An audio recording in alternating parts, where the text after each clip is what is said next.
Hai guys, kembali lagi ke channel gue. Hari ini gue mau ngebahas tentang penyakit stroke. Kalian pasti udah sering banget ya dengar tentang penyakit stroke ini.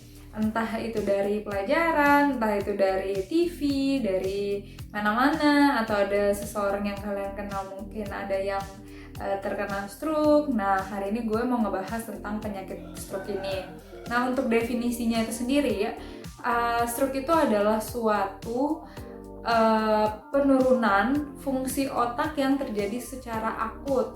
Nah, kenapa dia terjadi secara akut? Ini disebabkan karena penyebabnya adalah berkurangnya aliran darah ke otak. Darah ini kan sangat penting ya bagi tubuh kita, di mana darah ini dia itu membawa oksigen. Selain oksigen, dia juga membawa segala macam nutrisi yang diperlukan oleh tubuh kita, yang dibutuhkan oleh sel-sel dalam tubuh kita.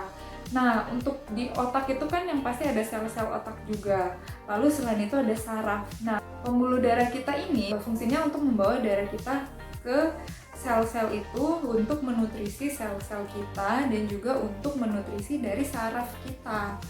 Nah, apabila otak itu beberapa menit saja berkurang aliran darah ke otak, berarti kan oksigennya juga akan menurun, nutrisinya juga akan menurun, sehingga bisa terjadi kematian sel di otak dan juga kematian dari sel saraf, atau penurunan fungsi dari sel saraf. Makanya krusial banget kalau misalnya otak gitu ya, otak tuh benar-benar beberapa menit aja kekurangan oksigen itu berbahaya gitu. Stroke ini sendiri itu tuh dibagi ada dua macam stroke. Jadi pertama itu ada yang stroke penyumbatan atau disebut dengan trombosis, atau yang kedua itu ada juga stroke perdarahan, atau kalau di dalam bahasa medikalnya itu bahasa kesehatan kita sebut stroke hemorragik. Nah, perbedaannya tuh apa? Nah, kalau trombus tuh artinya sumbatan di pembuluh darah. Nah, trombus tuh terjadi karena adanya timbunan-timbunan dari lemak di pembuluh darah kita. Lemak yang mengendap di pembuluh darah lama-lama tertimbun semakin banyak itu nanti sampai di pembuluh darah itu akhirnya dia bisa menutup jalan dan akhirnya darah itu jadi susah untuk melewatinya ke otak. Nah, kalau yang kedua itu adalah stroke perdarahan atau stroke hemorragik tadi. Itu seringnya itu disebabkan karena adanya pembuluh darah otak yang pecah. Kenapa bisa seperti itu? Itu biasanya berkaitan dengan adanya darah tinggi atau hipertensi. Nah, ini adalah data Riskesdes 2018 menurut Kemenkes RI, di mana kalian bisa lihat di sini ada titik biru dan titik orange. Biru itu 2013 dan yang orange itu adalah 2018. Nah, terjadi peningkatan dari tahun 2013 maupun hingga tahun 2018 di Indonesia untuk penyakit stroke ini sendiri. Selain itu, untuk yang paling banyak itu adalah di daerah Kaltim. Nah, untuk faktor-faktor resiko yang menyebabkan stroke itu sendiri, itu ada yang bisa dimodifikasi dan ada yang tidak bisa dimodifikasi. Maksudnya yang bisa dimodifikasi itu adalah bisa kita cegah dengan tidak melakukan hal tersebut. Dan yang tidak bisa dimodifikasi adalah ya sesuatu yang memang sudah tidak bisa kita ubah lagi. Misalnya yang bisa kita modifikasi itu yang pertama gaya hidup. Harus berolahraga, makan makanan yang sehat, banyak sayur dan buah, mengurangi semua yang terlalu berlemak. Terus yang bisa dimodifikasi lagi itu misalnya adalah merokok dan juga minum minuman beralkohol, di mana kedua ini bisa meningkatkan faktor-faktor radang di dalam tubuh yang bisa memicu juga kerusakan dari pembuluh darah itu sendiri. Selain itu, misalnya yang bisa dimodifikasi itu adalah misalnya obesitas, di mana pada orang obesitas tentu saja bisa meningkatkan adanya penumpukan lemak di pembuluh darah, sehingga untuk mengubahnya yaitu tadi dari gaya hidup dan dari makanannya yang harus dijaga. Lalu selain itu yang tidak bisa dimodifikasi itu seperti yang pertama umur, di mana semakin bertambahnya usia pembuluh darah itu semakin lama semakin kaku. Nah, Jadi sebenarnya kan pembuluh darah itu seharusnya elastis, namun seiring berjalannya usia semakin bertambah, itu pembuluh darah semakin bisa tidak elastis, dan apabila memang ada penumpukan di pembuluh darah itu, sehingga juga akan semakin susah untuk darah itu untuk lewat. Nah, selain itu juga bisa yang tidak bisa dimodifikasi itu adalah genetik. Ya, genetik sangat berperan terhadap penyakit-penyakit lainnya juga yang bisa mendukung terjadinya stroke itu sendiri, misalnya dari darah tinggi, apakah ada penyakit kencing manis, asam urat, dan lain-lain. Jadi untuk gejala stroke itu sendiri itu berbagai macam banget, tergantung dari otak mana nih yang kena.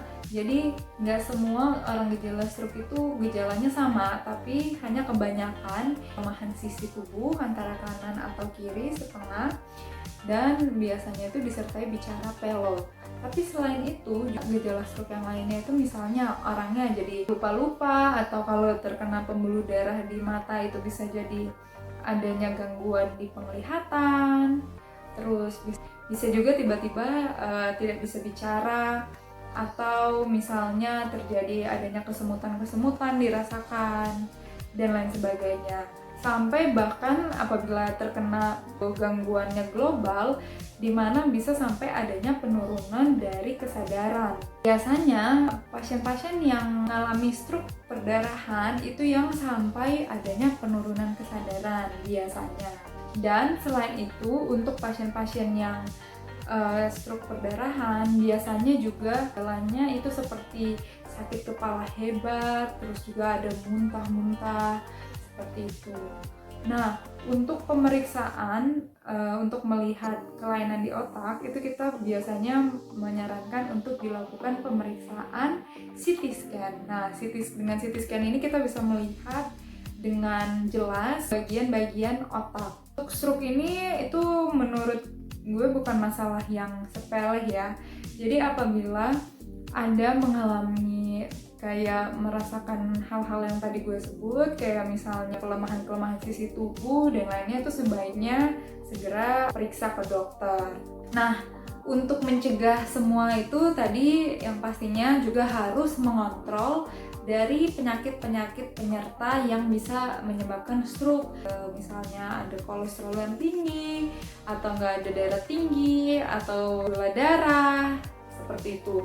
Jadi semuanya tuh kayak harus benar-benar dikontrol. Kalau memang ada sakit seperti itu, memang harus setiap bulan itu rajin kontrol, dimana untuk mencegah juga dari penyakit stroke ini.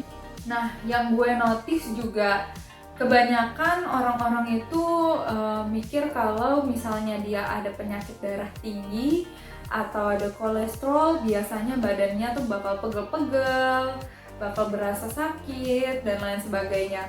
Kenyataannya sebenarnya nggak seperti itu, dimana sebenarnya kalau misalnya darah tinggi atau kolesterol tinggi itu justru banyak juga yang tidak ada gejala apa-apa. Jadi ya udah merasa sehat-sehat aja gitu kan.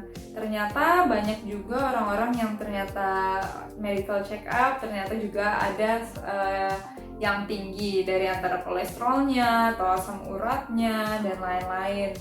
Ya maka dari itu menurut gue penting banget ya untuk medical check up. Nah, jadi kalau misalnya memiliki penyakit-penyakit penyerta seperti itu, sebaiknya segera konsultasikan dengan dokter dan minum obat untuk mengontrolnya. Karena komplikasi dari penyakit-penyakit yang tadi seperti darah tinggi, kencing manis, dan kolesterol itu lebih berbahaya daripada kita lebih baik kan kita mengontrolnya dengan kita minum obat setiap hari untuk mengontrolnya. Nah, dan gak ada salahnya loh walaupun masih muda itu untuk check up lab-lab, karena nggak menutup kemungkinan juga ya untuk di zaman modern ini makanan yang fast food itu semakin banyak. Terus selain itu juga minuman-minuman manis sekarang banyak banget. Juga anak-anak muda sekarang kan suka banget ya minuman manis, minuman-minuman baru yang lagi ngehits. Jadi kalau misalnya kalian masih muda ya nggak ada salahnya juga kalau kita periksa dari sejak dini.